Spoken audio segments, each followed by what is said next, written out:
మీ phone లేదా TV screens black colour లోనే ఎందుకు కనిపిస్తాయి? చాలా మందికి డౌట్ వచ్చే ఉంటుంది. నిజానికి మనం రోజు ఉపయోగించే ఫోన్లు, టీవీల స్క్రీన్లు 3 ప్రధాన రకాల టెక్నాలజీతో తయారవుతాయి. ఈ 3 స్క్రీన్లను ఆన్ లో ఉంచినప్పుడు కలర్స్, ఇమేజెస్ చూపిస్తాయి. కానీ ఆఫ్ లో ఉంచినప్పుడు బ్లాక్ కలర్ లో కనిపిస్తాయి. ఎందుకో తెలుసుకోవాలంటే ముందు ఆ టెక్నాలజీలు ఎలా పనిచేస్తాయో అర్థం చేసుకోవాలి. ఫస్ట్ వన్, ఎల్సిడి లేదా ఎల్ఈడి స్క్రీన్లు. ఇవి ఒక బ్యాక్ లైట్ ను ఉపయోగిస్తాయి. ఈ బ్యాక్ లైట్ అనేది స్క్రీన్ వెనక ఉంటుంది. దీని ద్వారా లిక్విడ్ క్రిస్టల్స్ కలర్ క్రియేట్ చేస్తాయి.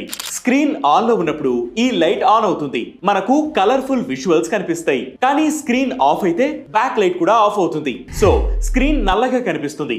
సెకండ్ వన్, ఓఎల్ఈడి స్క్రీన్లు. ఇవి మరింత అడ్వాన్స్డ్. ఓఎల్ఈడి లో ప్రతి పిక్సెల్ ఓన్ గా లైట్ ని ప్రొడ్యూస్ చేస్తుంది. అంటే బ్యాక్ లైట్ అవసరం లేదు. స్క్రీన్ ఆఫ్ లో ఉన్నప్పుడు ఈ పిక్సెల్స్ పూర్తిగా ఆఫ్ అవుతాయి. కాబట్టి స్క్రీన్ నల్లగా కనిపిస్తుంది. థర్డ్ వన్, QLED స్క్రీన్లు. QLED అంటే క్వాంటమ్ లైట్ ఎల్ఈడి. ఇవి ఎల్ఈడి స్క్రీన్ లాంటివే, కానీ క్వాంటమ్ డాట్ లేయర్ ఉంటుంది. ఈ లేయర్ కలర్ ని మరింత బ్రైట్ గా, క్లియర్ గా కనిపించేలా చేస్తుంది. కానీ LCD LED లాగానే QLED కూడా బ్యాక్ లైట్ పై డిపెండ్ అవుతుంది. స్క్రీన్ ఆఫ్ అయినప్పుడు బ్యాక్ లైట్ ఆఫ్ అవుతుంది. కాబట్టి స్క్రీన్ నల్లగా కనిపిస్తుంది. ఇంకో ఆసక్తికరమైన విషయం ఏంటంటే OLED స్క్రీన్లు ట్రూ బ్లాక్ అని పిలిచే డార్క్ బ్లాక్ కలర్ ని క్రియేట్ చేస్తాయి. కానీ LCD స్క్రీన్ లో కొన్నిసార్లు light black or grey colour కనిపిస్తుంటుంది.